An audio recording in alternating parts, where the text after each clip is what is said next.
Hey guys, this is Whitney here, about to show you why I have to be a social worker.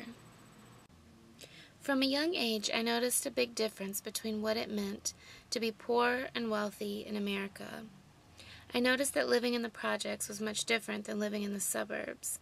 I noticed that people had different resources, and I noticed that this was wrong. My goal became bridging the gap between wealth and poverty and figuring out how to make that happen. So I headed to San Francisco when I was 18 years old to start working with homeless teens. I realized that these youth were the ones most forgotten, that people like to turn their heads from real issues, such as LGBT issues, such as making it illegal to be homeless.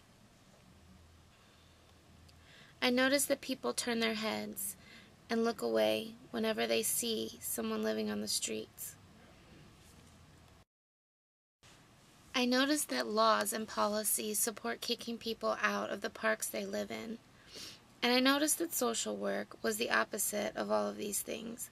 That social work meant providing people with needed resources like housing, health services, education, and employment, as well as empowerment and opportunities.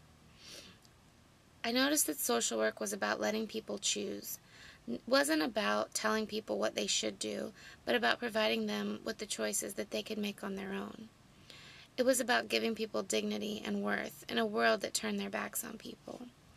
Social work was about coming together and was about building communities. I noticed that social work was for me because it was about making change and demanding justice. And these are all reasons why I absolutely have to be a social worker.